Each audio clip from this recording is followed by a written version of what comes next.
Hey coders, Ranish Kumar this side from Web Coding and आज हम LeetCode का biweekly contest 70 का third question solve कर रहे हैं। A highest ranked item within a price range. तो ये क्वेश्चन है। तो इस क्वेश्चन को मैं वाइट बोर्ड पे लेकर आ गया हूँ एंड इस क्वेश्चन में समझते हैं क्वेश्चन कहना क्या चाहता है। पहले मैं आपको क्वेश्चन एक्सप्लेन कर देता हूँ एंड इस क्वेश्चन को ना मैं किसी और तरीके से एक्सप्लेन कर रहा हूँ, मतलब जो इसकी लैंग्वेज है उसको काफ़ी ईजी वे में समझते हैं कि कहना क्या चाहता है ये क्वेश्चन। देखो, आपको ना एक मैट्रिक्स दे रखा होगा। मैट्रिक्स के अंदर कहीं पर ज़ीरो है, कहीं पर वन है और कहीं पे ना कुछ एक्स नंबर है। ठीक है। ज़ीरो का मतलब है कि वो जो सेल है ना वो ब्लॉक्ड है, आप उसके ऊपर नहीं ट्रैवल कर सकते हो, जैसे कि यहाँ पे लिखा भी हुआ है। Zero represent a wall date can not pass through, मतलब वो ब्लॉक्ड सेल है, आप उसके ऊपर जा ही नहीं सकते हो। वन रिप्रेजेंट करता है empty cell that can freely move to and from, आप उससे कहीं भी जा सकते हो। और इसके अलावा कोई वैल्यू होगी ना, इसका मतलब वहाँ पे कुछ प्राइस रेंज गिवन है। अब इस क्वेश्चन को ना आप इस तरीके से समझो कि ना एक शॉपिंग मॉल सा है जहाँ पर आपको ना कुछ सामान खरीदने के लिए मैंने भेजा है। अब ऑफ कोर्स एक शॉपिंग मॉल है तो वहाँ पर ऐसा होगा, आपका कुछ बजट होगा, आपको कुछ प्राइस रेंज दिया जाएगा कि मैं इसी प्राइस रेंज के अंदर चीज़ों को खरीदना चाहता हूँ। तो मैंने आपको प्राइस रेंज दे दिया, जैसे कि लेफ़्ट टू राइट, या फिर आप ऐसे कह लो जो मेरा अमाउंट है, left amount to right amount तक का मैंने एक प्राइस रेंज दे दिया। क्या मेरा यही बजट है, इतने से लेकर मतलब मिनिमम मैं इतने का तो सामान खरीद के ही आने वाला हूँ, या फिर मैक्सिमम इतना ही जा सकता हूँ मैं। ठीक है, कुछ ऐसा समझते हैं इस क्वेश्चन को। अब आप शॉपिंग मॉल में जाओगे तो ऑफ कोर्स वहाँ पे बहुत सारी चीज़ें मिलेंगी आपको, आप हर जगह पे पहुँचोगे। तो आपको ना, फिर मैंने कुछ के आइटम खरीदने के लिए बोला है। मैंने आपको बोला कि आपके पास एक के वैल्यू है, आपको ना मैक्स टू मैक्स आप इतने ही सामान खरीद सकते हो या इससे कम खरीद सकते हो। ओके, तो के आइटम खरीद सकते हो, के या के से कम खरीदना है आपको। और आपको बताना है, अब आपको के और के से कम आइटम खरीदना है, बट यहाँ पे ना कंडीशन डाल दिया है कि आप जब कुछ खरीदने जाओगे तो मैं आपको ना शॉपिंग मॉल के अंदर ना किसी एक पॉइंट का एंट्री पॉइंट दूंगा कि यार इस वाले पॉइंट से आप एंट्री ले सकते हो। ठीक। अब जिस दुकान में आप पहुंचोगे, अगर आप वहां पे सबसे पहले पहुंच गए, ठीक है, अगर with in a price range उस दुकान पे पहुंचते हो और वहां पे कुछ सामान ऐसा रखा है जो प्राइस रेंज के अंदर आता है, तो आप उसको बाय कर लो। ओके। एंड अगर वो सबसे शॉर्टेस्ट है ना आपका डिस्टेंस आपके स्टार्टिंग पॉइंट से, तो वो आपके लिए सबसे हाईएस्ट प्रायोरिटी वाला सामान हो गया। अब मान लेते हैं के की वैल्यू 2 या 3 है, जैसे 3 है तो आप किसी दूसरी दुकान में जाते हो, किसी दूसरे शॉप में जाते हो, वहाँ पे देखते हो कि यार ये वाला ना मेरे डिस्टेंस से थोड़ा सा दूर है, पहले डिस्टेंस से कंपेरिजन में थोड़ा सा दूर है बट बजट के अंदर है, तो मैं इसे खरीद लूँगा। तो इस तरीके से मैं हर दुकान पे जाता हूँ, कुछ ना कुछ आइटम मैं पिक करता रहता हूँ। तो यहाँ पे ना प्रायोरिटी कैसे डिफाइन की गई है, जिसका डिस्टेंस सबसे कम होगा स्टार्टिंग पॉइंट से उसको प्रायोरिटी दी जाएगी, या फिर जिसका प्राइस कम होगा, नहीं जो सस्ता होगा उसको प्रायोरिटी देंगे, या जिसका रो नंबर छोटा होगा उसको प्रायोरिटी देंगे, कॉलम नंबर छोटा होगा उसको प्रायोरिटी देंगे। तो पता है, इससे मुझे समझ में आ रहा है कि मुझे क्या यूज़ करना है, प्रायोरिटी क्यों यूज़ करना है। यहाँ से मैंने आइडेंटिफाई कर लिया कि भाई मुझे अपने कोड के अंदर प्रायोरिटी को यूज़ करना पड़ेगा इसको सॉल्व करने के लिए। चलिए ठीक है। टूल यहाँ तक समझ में आता है। ओके, ये टेस्ट केस रब नहीं करना, मैंने टेस्ट केस को थोड़ा सा ना मॉडिफाई कर दिया है। और मुझे बताना है रिटर्न द के highest ranked item with in the price range sorted by the rank. Rank के बेसिस पे सॉर्ट करना है, तो रैंक ना इसके बेसिस पे डिसाइड करेंगे, पहले डिस्टेंस फिर प्राइस फिर रो फिर कॉलम। ठीक है। तो ना मैं एक पेयर बना रहा हूँ, पेयर में रख क्या क्या रहा हूँ, मैं पेयर के अंदर मैं रख रहा हूँ डिस्टेंस, प्राइस, उसका रो, उसका कॉलम, ये चीज़ें रख रहा हूँ। अब देखो प्रायोरिटी क्यू के अंदर स्टार्टिंग पॉइंट क्या है मेरा, 0,0। स्टार्टिंग पॉइंट कुछ भी हो सकता है, तो मैंने स्टार्टिंग पॉइंट डाला सबसे पहले डिस्टेंस 0, प्राइस उसका कुछ भी नहीं है क्योंकि प्राइस तो ज़ीरो ही रहेगा हमेशा। क्योंकि वैसे भी 1 है तो उसका प्राइस मैं ज़ीरो डालने वाला हूँ। एंड ज़ीरो के बाद यहाँ पे वैल्यू कैसे डाल देंगे हम, आर सी की वैल्यू डाल देते हैं। वैसे ना स्टार्टिंग पॉइंट के ऊपर इन्हें एक चीज़ और बतानी चाहिए।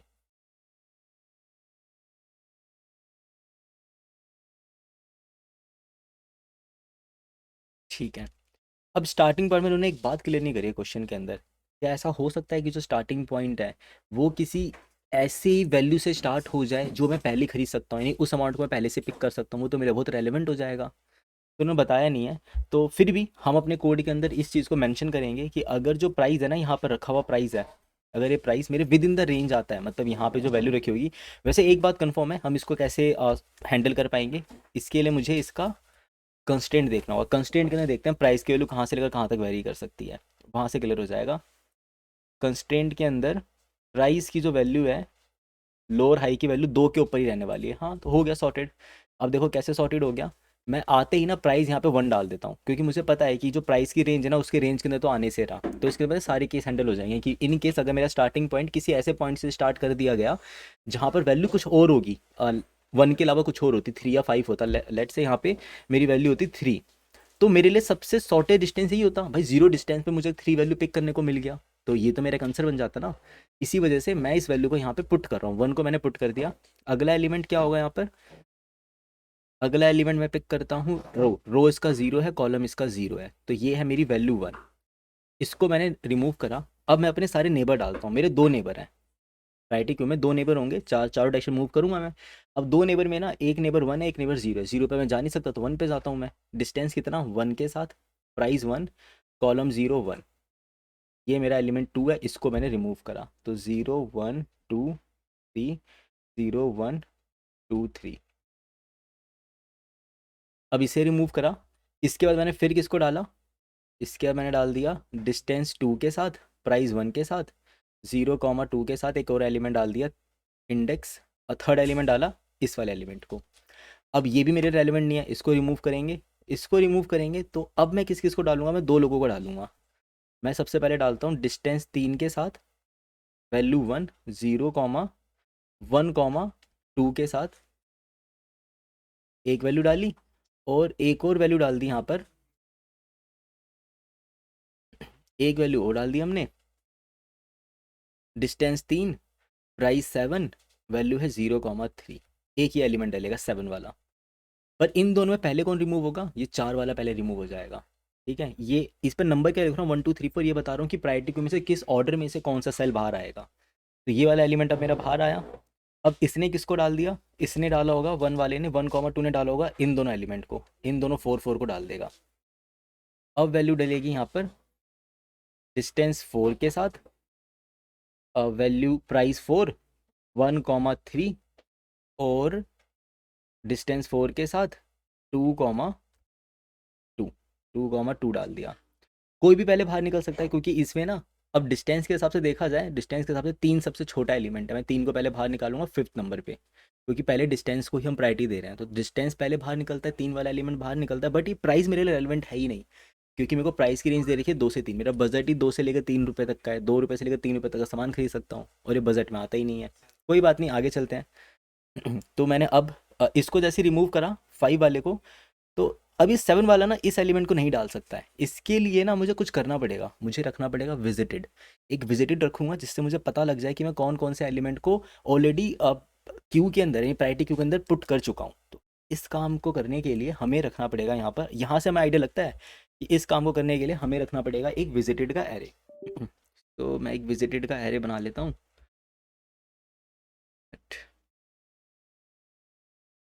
एक विजिटेड का एरे बनाएंगे, एंड उसके अंदर जिस जिस एलिमेंट को मैं पुट करता जा रहा हूँ ना उसको मैं ट्रू मार्क करता रहूँगा, यानी जिस एलिमेंट को भी मैंने प्रायोरिटी क्यू में पुट कर दिया उसको कर देंगे हम ट्रू मार्क।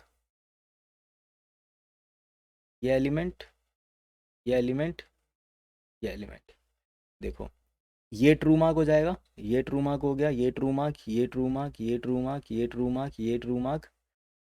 अब तक मैंने इतने एलिमेंट्स ही डाले हैं। अब अगला एलिमेंट कौन निकलता है, अब देखो दोनों ही 4 4 है, अगर मेरे दोनों के डिस्टेंस सेम हो जाते हैं तो मैं प्रायोरिटी दूंगा प्राइस को। प्राइस भी सेम है, डिस्टेंस भी सेम, प्राइस भी सेम, तो अगली प्रायोरिटी दी जाएगी रो को, किसका रो नंबर छोटा है, इसका छोटा है 1 3 का, तो 6 नंबर पे ये निकलेगा। 1 3 पे ये वाला एलिमेंट निकलता है। अब ये किसे डाल देगा, 5 को डालेगा और 1 को डालेगा, बट 1 तो पहले से ही ट्रू मार्क है तो डाल नहीं सकता, मैं 5 वाले को डालने जा रहा हूँ, तो ट्रू मार्क करेंगे और इसको डालते हैं प्रायोरिटी क्यू के अंदर। प्राइस कितना, डिस्टेंस हो गया इसके लिए 5, प्राइस हो जाएगा 5, और वैल्यू हो जाएगी 2 3। अब बाहर कौन निकलेगा इसके बाद, इसके बाहर निकलेगा जिसका डिस्टेंस छोटा है, नहीं ये वाला निकलेगा 7 नंबर पे, इसको निकाला हमने 4 को, एंड ये 4 वाला किसको डालेगा, 4 वाला डाल देगा 3 को और 6 को। तो प्रायोरिटी क्यू में हमने डाला डिस्टेंस 5 के साथ, प्राइस 3, वैल्यू 2 1। ठीक है, अब देखते हैं प्रायोरिटी क्यू में से क्या निकला, और साथ में 6 भी इंसर्ट होगा, डिस्टेंस 5, प्राइस 6, 3 2। अब देखो जिसको भी आपने प्रायोरिटी क्यू में इंसर्ट करा उसको ट्रू मार्क कर लो, अब मैंने इसे निकाला 8 पोजीशन पे, 8 नंबर पे ये निकलेगा। क्योंकि ये मेरे प्राइस रेंज के अंदर आता है तो ये मेरा एक वैलिड आंसर है। तो मैं इस वैल्यू को आंसर का पार्ट बना लेता हूँ, 2,1 मेरे आंसर का पार्ट बनेगा। यहाँ पे मैं स्टोर कर रहा हूँ आंसर। ठीक है। और ये 2,1 किस किस को डाल देगा, जैसे ही निकला ये डालेगा, अगला एलिमेंट डाल देगा डिस्टेंस 6 के साथ, डिस्टेंस 6 के साथ प्राइस 2,0 और किसी को नहीं डाल पाएगा। जिसको हमने इंसर्ट करा उसे ट्रू मार्क कर लो। अब देखते हैं कौन बाहर निकलेगा। अब निकलेगा बाहर। अब देखो, सबसे पहले डिस्टेंस को प्रायोरिटी देंगे तो डिस्टेंस सबसे छोटा है 5। ठीक है।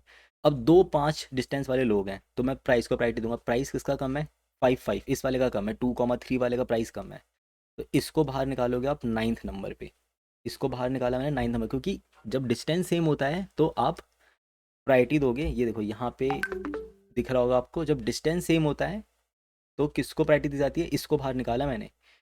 ये भी छुप गया था फोटो के पीछे। तो जब डिस्टेंस सेम होता है तो आप प्रायोरिटी देते हो इस वाले को, क्योंकि डिस्टेंस इसका भी 5 है, इसका भी 5 है। प्राइस इसका 6 इसका 5 है, तो प्राइस को प्रायोरिटी दी जाएगी। इस वाले को निकाला, 2,3 वाला एलिमेंट बाहर निकलता है। एंड 2,3 जिसको मैंने यहाँ से रिमूव करा वो डालेगा, 2,2 को डालना चाहता है पर 2,2 ऑलरेडी ट्रू मार्क है तो डाल देगा 3,3 वाले एलिमेंट को इसमें इंसर्ट कर देगा।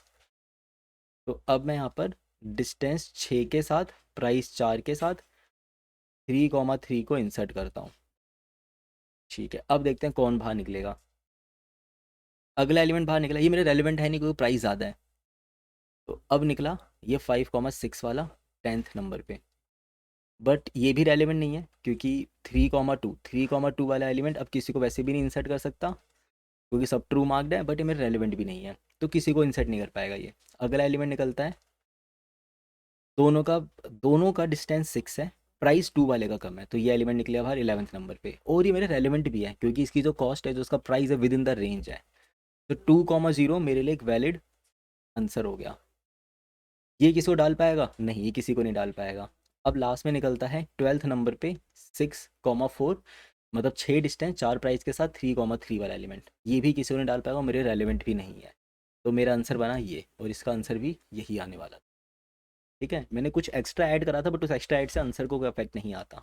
तो आपको समझाने के पॉइंट ऑफ व्यू से मैंने इसको ऐड किया था। अब इसी चीज़ को मैं कोड में समझाता हूँ और आपको ना ये चीज़ दिख भी जाएगी। ये जो ये चीज़ है इसका मैं पीडीएफ फॉर्मेट आपको एक गिटहब प्रोफाइल है मेरी, गिटहब प्रोफाइल का लिंक मैं डिस्क्रिप्शन में डाल दूंगा ताकि आप इसका कोड और जो भी यहाँ पे मैंने नोट्स बनाए हैं वो आपको दिख जाए, वो आप एक्सेस कर पाओ। चलो अब यहाँ पे आते हैं, इसको कोड में कन्वर्ट करते हैं। कोड में कन्वर्ट करने के लिए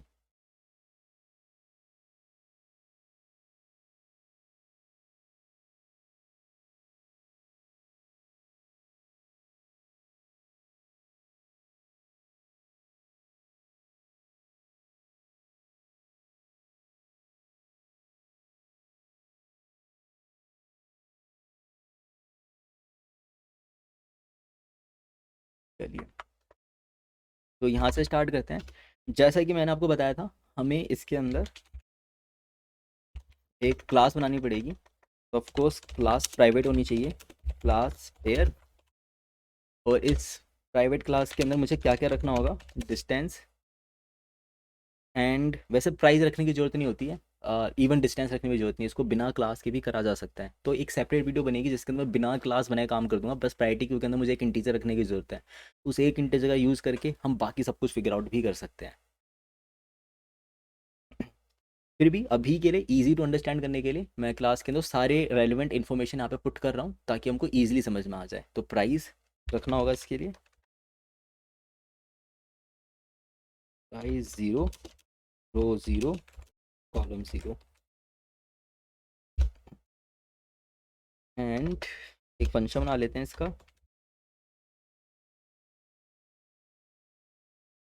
पेयर का बना लेंगे हम कंस्ट्रक्टर।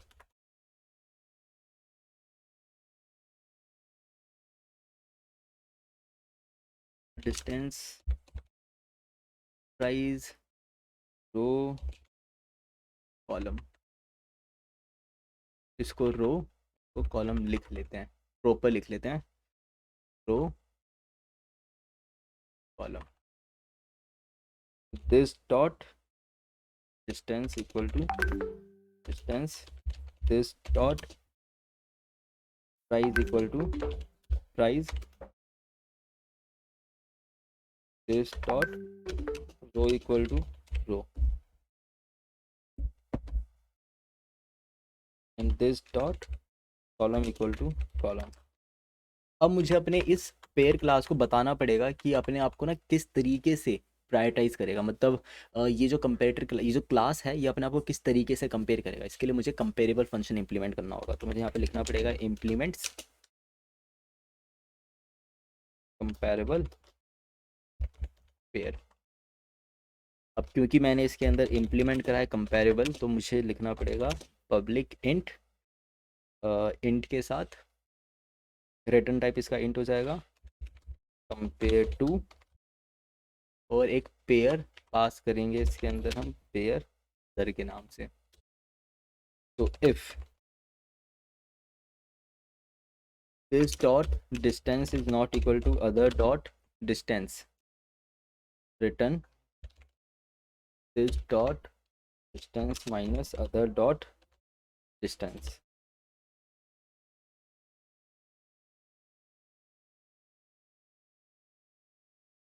एल्स इफ यहाँ पर हो जाएगा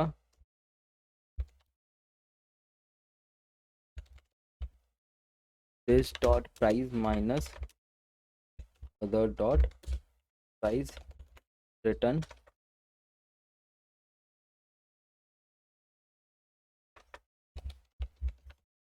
this dot price minus other dot price if price are not equal. ऐसा करने पर ये करेंगे हम, else if this dot row is not equal to other dot row, return this dot row minus other dot row, else other dot column minus this dot column। तो हमने इसका compare to function भी लिख दिया। अब ये जो class हमने बनाई है ये क्लास कैपेबल है अपने आप को किसी दूसरी क्लास के साथ, मतलब जो सेम टाइप की क्लास होगी पेयर, उन दोनों के बीच में कंपेयर करा जा सकता है। पहले डिस्टेंस पे कंपेयर करेगा, फिर प्राइस पे, फिर रो पे, एंड देन कॉलम पे। चलिए अब आगे चलते हैं। ये आया हमारा फंक्शन।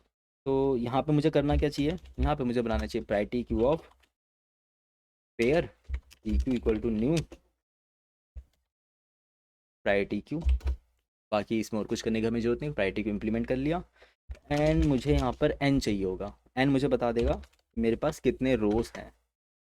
ग्रिड डॉट लेंथ, फिर एन चाहिए होगा ग्रिड ज़ीरो डॉट लेंथ। इसके अलावा मुझे चाहिए होगा स्टार्ट पॉइंट, स्टार्टिंग रो हो जाएगा start of zero, starting column हो जाएगा start of one, left range, left range होगा मेरे लिए प्राइसिंग ऑफ ज़ीरो, और राइट रेंज हो जाएगा मेरे लिए प्राइसिंग ऑफ वन। मुझे एक बूलियन का विजिटेड बनाना पड़ेगा, जैसे कि हमने डिस्कस किया था। Visited equal to new boolean N cross M. एक डायरेक्शन का एरे बना लेता हूँ। ये डायरेक्शन का एरे बताएगा कि डायरेक्शन क्या होना चाहिए। 1,0 माइनस 1,0 0,1 0, -1। ये हो गया मेरे लिए डायरेक्शन का एरे। ठीक है, अब प्रायोरिटी क्यू के अंदर ऐड कर देंगे हम एक पेयर जिसमें डिस्टेंस होगा 0, प्राइस हो जाएगा ग्रेड ऑफ, जैसे कि मैंने डिस्कस करा था ड्राई के अंदर भी, SRSC। रो होगा हमारे लिए स्टार्टिंग रो, और ये हो जाएगा मेरे लिए स्टार्टिंग कॉलम। अब क्योंकि मैं किसी पेयर को प्रायोरिटी क्यू में डाल रहा हूँ, तो उस पेयर को मैं ट्रू मार्क करके डालूंगा। यही तो तरीका था डाइक्स्ट्रा एल्गोरिथम चलाने का, तो डाइक्स्ट्रा ही एक तरीके का, या फिर बीएफएस भी आप कह सकते हो, जिसके अंदर क्यू की जगह मैंने उस प्रायोरिटी क्यू से रिप्लेस कर दिया है। तो स्टार्टिंग रो, स्टार्टिंग कॉलम वो आप मार्क कर लो।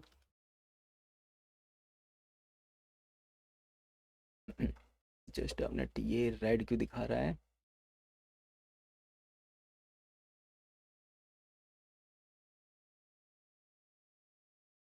Priority queue of new pair zero grid SR SC left range.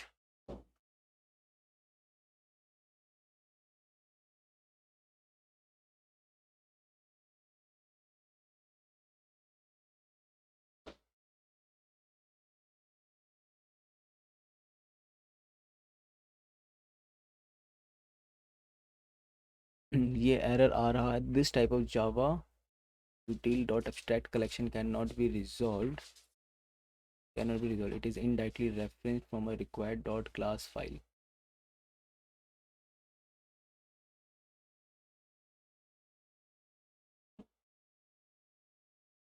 Int distance, int price, int row, int column, distance price row column बिल्कुल सही है।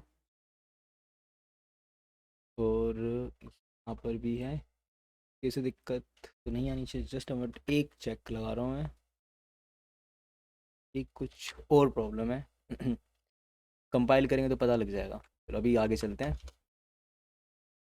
फाइल, बिकॉज सिंटेक्स वाइज तो कोई दिक्कत नहीं है इसके अंदर। पी क्यू डॉट साइज जब तक ज़ीरो नहीं होता, तो आप क्या करो, पेयर में से रिमूव पेयर निकालो, जो कि होगा P Q dot remove, and अपने सभी नेबर की तरफ हम मूव करेंगे। मेरे कितने नेबर हो सकते हैं, D is equal to direction अपना आर बना लेता हूँ, जो कि होगा मेरे लिए रिमूव पेयर का रो प्लस में direction of zero, and column बना लेंगे जो कि हो जाएगा रिमूव पेयर का कॉलम प्लस में डी ऑफ वन। अब ये जो मेरा अपकमिंग रो कॉलम है, मतलब मैं जिस वाले पॉइंट पे जाने वाला हूँ, इसकी बात कर रहा हूँ मैं। जब मैं किसी वर्टेक्स को निकालता हूँ तो मैं इन चार जगह पे ट्रैवल कर सकता हूँ, राइट। इनमें जहाँ पे ट्रू मार्क्ड है वहाँ पे नहीं जाना, या फिर कोई ब्लॉक्ड सेल है तो वहाँ पे नहीं जाना, और प्लस मैं जहाँ जा रहा हूँ वो सेल कैसा होना चाहिए, वो एक वैलिड जगह होनी चाहिए। इसके लिए मुझे यहाँ पर चेक करना पड़ेगा कि ये जो आर आया है, एक तो ये ज़ीरो से बड़ा हो, और ये सी जो आया है ये भी ज़ीरो से बड़ा होना चाहिए, एंड आर की वैल्यू एन से छोटी हो, एंड सी की वैल्यू एम से छोटी हो। और ग्रिड के अंदर अगर ये वैलिड जगह है तो ग्रिड के अंदर वहाँ पर not equal to zero value पड़ी होनी चाहिए, या फिर यूँ कह लो जीरो से बड़ी वैल्यू होनी चाहिए। एंड विजिटेड के अंदर वो जगह कैसी होनी चाहिए, फॉल्स मार्क्ड होनी चाहिए, तभी मैं वहाँ पे जा पाऊँगा। तो प्रायोरिटी क्यू डॉट ऐड कर दो इसको, न्यू पेयर, डिस्टेंस कितना डालोगे इसके अंदर, वही remove pair dot distance plus one. Price हो जाएगा आपके लिए ये जो हमने ग्रिड बनाया है, इसका आर सी से प्राइस उठा लो, रो हो जाएगा इसके अंदर आर, और ये हो जाएगा इसके अंदर सी। ये इसकी टोटल वैल्यू हो गई। चलते हैं अब आगे की ओर।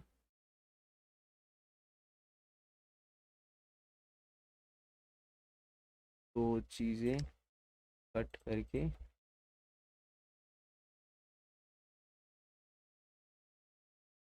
ये सबसे ऊपर रखना चाहिए मुझे।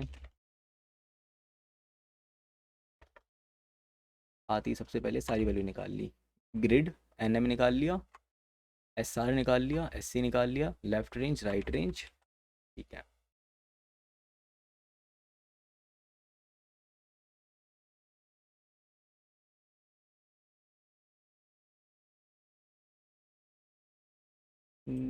ये लाइन यहाँ पे एरर नहीं दे रही, यहाँ पे क्यों एरर दे रही है?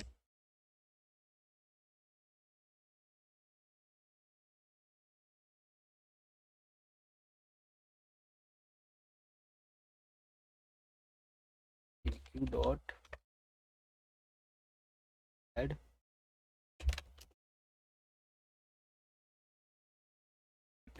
और एरर है ये। इधर आते हैं, अब जिस पर आए हैं हम, visited of,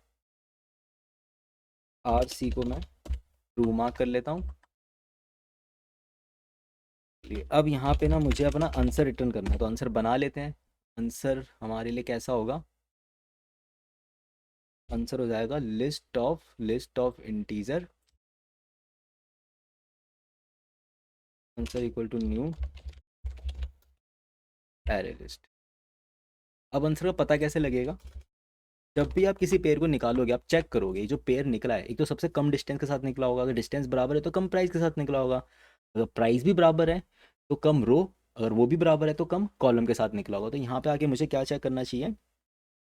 remove pair dot price, क्या लेफ्ट रेंज से बड़ा है? अगर ऐसा है, और रिमूव पेयर डॉट प्राइस अगर राइट रेंज से छोटा है, एंड उस टाइम पर जो के की वैल्यू है वो भी जीरो से बड़ी है। मतलब मुझे 4 आइटम अगर पिक करने थे और मेरे पास अभी जो वैल्यू है, मैंने ऑलरेडी 2 या 3 आइटम ही पिक कर रखे हैं, तो मेरे पास स्कोप है अभी भी एक और प्रोडक्ट को खरीदने का। अगर ऐसा स्कोप है तो फिर मैं क्या करता हूँ, यहाँ पे बनाता हूँ एक array list of integer, small answer के नाम से new array list small answer dot add, remove pair dot row को ऐड करो और रिमूव पेयर डॉट कॉलम को ऐड करो, and then answer dot add कर लो स्मॉल आंसर को। अगर आपके के की वैल्यू ज़ीरो हो जाती है तो लूप को वहीं पे ब्रेक कर दो। अगर मान लो मेरे को जितने प्रोडक्ट खरीदने थे, अगर मैं सारे प्रोडक्ट पहले ही खरीद लेता हूँ, मतलब खरीद चुका हूँ, तो वहीं पे क्या कर दूंगा, उसको ब्रेक कर दूंगा, फिर मुझे फर्दर और प्रोडक्ट को सर्च करने की ज़रूरत नहीं है। तो ये है टोटल तरीका। देखते हैं ये वर्क करेगा या नहीं करेगा।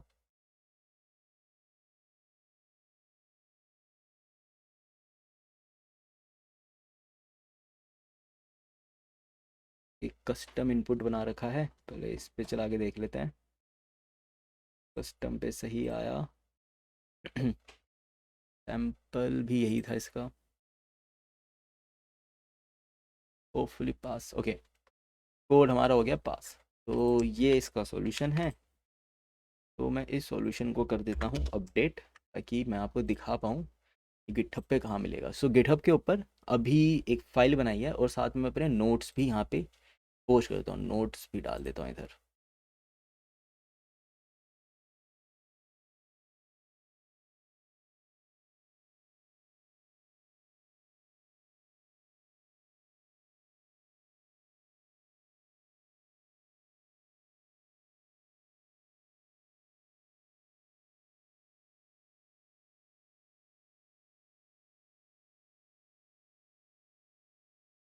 PDF। तो ये देखिए, यहाँ पे अब आपको सारी चीज़ें मिल जाएगी।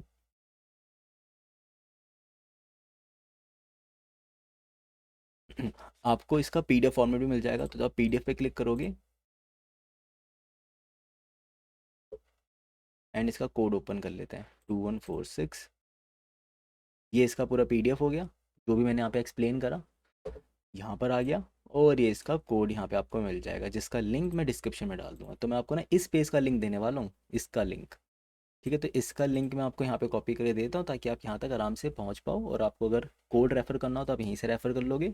बाकी वीडियो तो है ही। अगर आपको वीडियो अच्छा लगा हो, अगर आपको वीडियो अच्छा लगा, आपको कुछ सीखने को मिला है इस वीडियो में से, तो इस वीडियो को लाइक कर देना, और बाकी लोगों को बताओ इस चैनल के बारे में यार, कि हम ये सब पोस्ट कर रहे हैं, ऐसी वीडियोस बना रहे हैं, ताकि नॉलेज बढ़ा रहे हैं आप लोगों की। तो बताओ उन लोगों को, एंड जितना हो सके यार रीच बढ़ाओ हमारी। एंड चैनल को सब्सक्राइब नहीं करा तो कर दो, यही सही टाइम है। एंड वीडियो अगर आपको पसंद आया हो, या फिर कुछ डाउट रह गया हो, या कुछ अच्छा लगा हो इसके अंदर, तो कमेंट करके बताओ। मतलब एटलीस्ट कमेंट कर दिया करो, कुछ भी लिख दिया करो, हाई लिख दिया करो, बहुत हो जाएगा। तब पता लग जाएगा कि आपको पसंद आ रही है वीडियो। पसंद आ रही है ना, सिर्फ हाई लिख दिया करो, हाई पसंद आ गया, या फिर इतना लिख दो, पसंद आ गया। ठीक है, इतना ही लिख दो। मैं समझ जाऊंगा कि आपको वीडियो अच्छी लगी है। ठीक है, बस कमेंट में लिखना पसंद आ गया, बहुत होगा।